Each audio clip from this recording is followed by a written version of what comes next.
না মানে ঠিক এইখানে আমি আসিনি। আমি যেখানে আসতে চেয়েছিলাম সেখানে আসতে গিয়ে প্রথমে ভুল করে ভুল রাস্তায় ঢুকে পড়েছিলাম, আর যখন বুঝতে পারলাম তখন আবার উল্টো দিকে যাত্রা শুরু করে ঠিক রাস্তায় পৌঁছে গেলাম। আজকের ভিডিওটা বর্ধমানের খুব বিখ্যাত 108 শিব মন্দিরকে নিয়ে। তো আসুন আমরা মন্দিরে প্রবেশ করি। আমার মতো মানুষ যারা যেখানে সেখানে বাইক নিয়ে চলে যায়, একটা ভয় কিন্তু লেগেই থাকে। কি বলুন তো, পার্কিংয়ের ঠিকমতো ব্যবস্থা আছে কি না, গাড়িটা কোথায় রাখবো। এই মন্দিরে এসে সব থেকে প্রথম যেটা ভালো লাগলো সেটা হচ্ছে পার্কিংয়ের সুন্দর ব্যবস্থা করা আছে।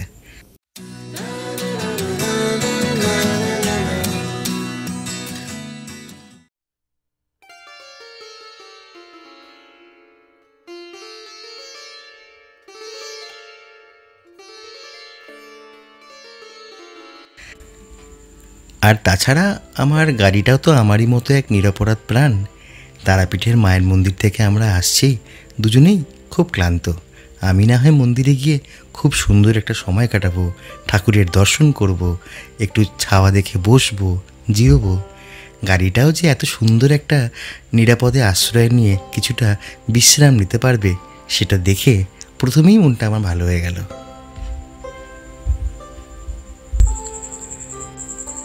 আরেকটি 108 শিব মন্দির আছে বর্ধমানের অম্বিকা কালনায়, যেখানে আমার এখনও যাওয়া হয়নি, খুব শিগগির যাব। আর এটি হচ্ছে নবাবহাটের 108 শিব মন্দির। জানেন, একটা ছোট পাথরেরও অনেক ইতিহাস থাকতে পারে। ইতিহাস এমন একটা জিনিস যেটা আমাদের সামনে আসে না। যেটুকু আমরা জানতে পারি, যেটুকু আমাদের জানানো হয়, যেটুকু আমাদের সামনে আসে, কে জানে সেটা হয়তো তার 1000 ভাগের 1 ভাগেরও সমান নয়, হতেই পারে। আর সেখানে আমি এসে পড়েছি 108 শিব মন্দির। এর পিছনে অনেক ইতিহাস আছে, থাকতে পারে। যেটুকু সামনে লেখা আছে, যেটুকু ইন্টারনেটে পাওয়া যায়, যেটুকু পুরনো নথিপত্রে পাওয়া যায়, হয়তো তার বাইরে অনেক ঘটনা একটা মাটিকে নিয়ে জড়িয়ে থাকে, একটা বিশ্বাসকে নিয়ে জড়িয়ে থাকে, আমাদের ভালোবাসাকে নিয়ে জড়িয়ে থাকে, দেবতাকে নিয়ে জড়িয়ে থাকে। কিছুটা সময়ের জন্য আমরা যদি ধার্মিক বা ঐশ্বরিক প্রসঙ্গকে ছেড়েও দিই, তাহলেও দেখবেন এর বাইরে পৃথিবীতে অনেক কিছু আছে। যেমন সঙ্গীত শাস্ত্র আছে, চিত্রকলা আছে, ভাষা আছে, কাব্য আছে, নৃত্যকলা আছে। প্রচুর মানুষ পৃথিবীতে জন্মেছেন, প্রচুর মানুষ পৃথিবীতে এখনও আছেন যারা তাদের অবদান রেখে যাচ্ছেন। আজও যখন কোনোখানে একটা সুর ভেসে ওঠে, জানি না কেমন করে কি দেব তোমায়, মন ছাড়া আর কিছু নেই তো আমার। কিশোর কুমারের কথা মনে পড়ে তো? বা সেই মেঘ কালো আধার কালো, আমাদের হেমন্ত মুখোপাধ্যায়। বা ধরুন, আমার যাওয়ার সময় হলো, দাও বিদায়, কাজী নজরুল ইসলাম। আমাদের বিশ্বকবি রবীন্দ্রনাথ ঠাকুর, তুমি রবে নীরবে হৃদয় মম। কিন্তু বিশ্বাস করুন, এতটাই শুনতে ভালো লাগে। প্রভাত সময়কালে শচীর আঙিনা মাঝে কার গৌর নাচিয়া বেড়ায় রে, বা গুরু না ভুজিময়ী সন্ধ্যা সকালে। আস্তে আস্তে আস্তে আস্তে স্রষ্টার নাম মুছে গেছে।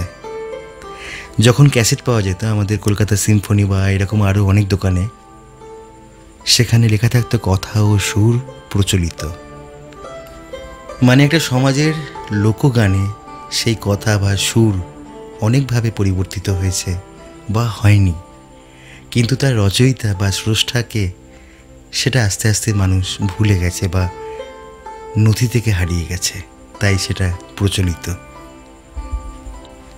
আর বিশ্ব সংসারের এইটাও এক ধরনের সৌন্দর্য, যেখানে স্রষ্টা চলে যায় কিন্তু তার সৃষ্টি রয়ে যায়। এই বিশ্ব সংসারে যা কিছু সুন্দর, যা কিছু জ্ঞানের সঞ্চার করে, তা সবার। যিনি সৃষ্টিকর্তা তার দায়িত্ব বিধাতা শুধু সৃষ্টি করা পর্যন্তই সীমিত রাখেন, কারণ সময়ের সঙ্গে তাকে আরও অনেক দায়িত্ব পূর্ণ করতে হবে ইহলোকে বা যে কোনো লোকে, কিন্তু তিনি যা দিয়ে যান, তিনি যা রেখে যান, তা আগামী জীবনে প্রত্যেকটি মানুষের, প্রত্যেকটি জীবজগতের কাছে আত্মিক ও মানসিক সমৃদ্ধির পথ প্রশস্ত করে। একটা গান ছিল না, কিশোর কুমারের গাওয়া, এ আমার গুরু দক্ষিণা। সেখানে একটা লাইন আছে, ফুল তো হাজার ফোটে শাখায় শাখায়, সবাই তো দেবতার পরশটা পায়। একটি গাছ কিন্তু কোনোদিন এসে বলে না যে ফুলটি আমার গাছের, ফুলটি আমার দোকানের, এটি বলে একজন ব্যবসায়ী। গাছের কাজ ছিল প্রকৃতির নিয়মে ঠিক সময় মতো একটি ফুলের জন্ম দেওয়া, যেটা তিনি দিয়েছেন। আর আপনি তো ফুল পছন্দ করেন, কেন জানেন? ফুলের যে গুণের জন্য ফুলের প্রতি আপনার ভালোবাসা, সেই গুণ আপনার মনের মধ্যে আগে থেকেই বিদ্যমান। আর তা যদি না হতো তাহলে ফুলের সৌন্দর্য আপনার বোধগম্যই হতো না। সমুদ্র আপনার এই কারণে ভালো লাগে কারণ সমুদ্রের মতো গভীরতা আপনার মনে অনেক আগে থেকেই রয়েছে। পাহাড় আপনার এই কারণে ভালো লাগে কারণ পাহাড়ের মতো উচ্চাকাঙ্ক্ষী উচ্চতা আপনার জীবনে, আপনার মননে বহু আগে থেকে রয়েছে। সঙ্গীত আপনার এই কারণেই ভালো লাগে কারণ সৃষ্টির আদিকাল থেকে আপনার মধ্যেই সঙ্গীত বাঁধা রয়েছে, আপনার অবচেতনায়। বিশ্বাস করুন, যা আপনার মধ্যে নেই তাই বিশ্ব সংসারে কোথাও নেই। শিবের দর্শনে আপনি শান্ত হয়ে যান, আপনার মন এক অজানা ভক্তিতে ভরে ওঠে। কেন জানেন? মহাদেব বাইরে কোথাও নেই, তিনি আপনার মধ্যে আছেন। যখন আপনি আপনার ঘরে বা কোনো মন্দিরে শিবলিঙ্গের সম্মুখীন হন, আপনার সঙ্গে আপনারই সাক্ষাৎ হয়। যখন আপনি শিবলিঙ্গে জল দিয়ে অভিষেক করেন, আপনার ভেতরের শিব শীতল হয়। ক্ষণিকের জন্য হলেও আপনি জন্ম, মৃত্যু, চাওয়া পাওয়া, লোভ, ঘৃণা এসব কিছুর উপরে চলে যান। আপনার সঙ্গে পরিচয় হয় শান্ত, স্থির সেই সদাশিবের, যিনি চিরন্তন সত্য, যিনি চিরন্তন সুন্দর, তিনি শিব। তারাপীঠে মায়ের মন্দিরে পুজো দিয়ে বাড়ি ফেরার পথে বাবার দর্শন পাওয়া, মহাদেবের দর্শন পাওয়া, এই আনন্দটা না মুখে কথায় বোঝানো সম্ভব নয়, একেবারেই সম্ভব নয়। শুধু এই আনন্দকে আমাদেরই মধ্যেকার শিব শক্তির প্রসাদ হিসেবে গ্রহণ করি। শুধু এইটুকুনি প্রার্থনা যে এই আনন্দ, এই খুশি যতদিন আছি বা যেদিন নেই, এই আনন্দ থেকে যেন কোনোদিন বঞ্চিত না হই। বর্ধমানের এই 108 শিব মন্দির সম্বন্ধে সুবিশাল কোনো ইতিহাসের সন্ধান আমি পাইনি, কিন্তু মন্দিরে ঢোকার মুখে দুটি বড় ফলকে বাংলা এবং হিন্দি ভাষায় এই মন্দির সম্বন্ধেও কিছু তথ্য দেওয়া আছে। যেমন বর্ধমানের 108 শিব মন্দির এই দেশের অগ্রগণ্য শিবতীর্থগুলির মধ্যে যেমন অন্যতম, তেমনি পর্যটকদের কাছে তথা ঐতিহাসিক তথ্যানুসন্ধানীদের কাছে মনোরম, আকর্ষণীয় ও ঐতিহ্যবাহী। রায়গুণাকর ভারতচন্দ্র 8 সরগোল 32 বাজারের অন্যতম নবাবহাট একদা প্রাকৃতিক দুর্যোগ ও মন্বন্তরে জনশূন্য হয়ে পড়ে। এই সময় মহারাজ তিলক চাঁদের মৃত্যুর পর ইংরেজদের সঙ্গে বিধবা মহারানী বিষণ কুমারীর চরম বিরোধ বাধে। মহারানীর বিরুদ্ধে নানা ষড়যন্ত্র শুরু হয়।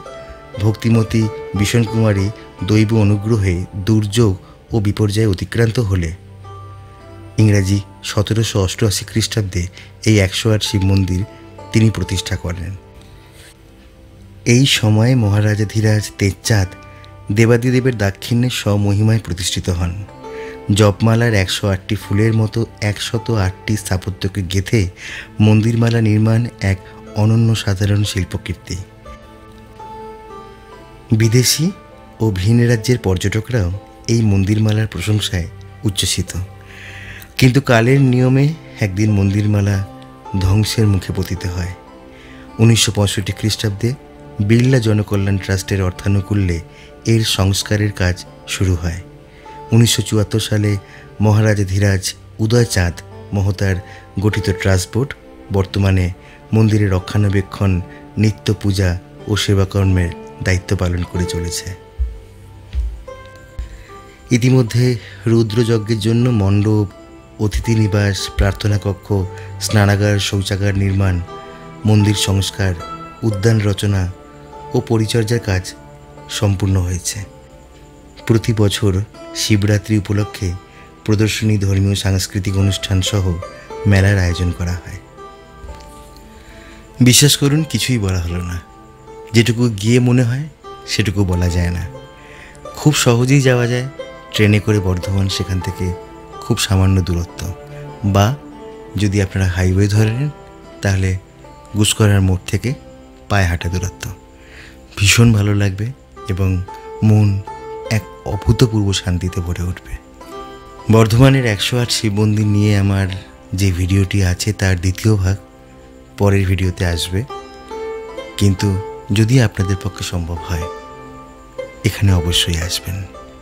বিশ্বাস করুন, ভালো লাগবে। আজকের মতো আপনাদের কাছ থেকে অনুমতি চাইব। আবার দেখা হবে অন্য কোনো ভিডিওতে, অন্য কোনো যাত্রায়। ততক্ষণ ভালো থাকবেন, সুস্থ থাকবেন আর সঙ্গে থাকবেন। ওম নমঃ শিবায়।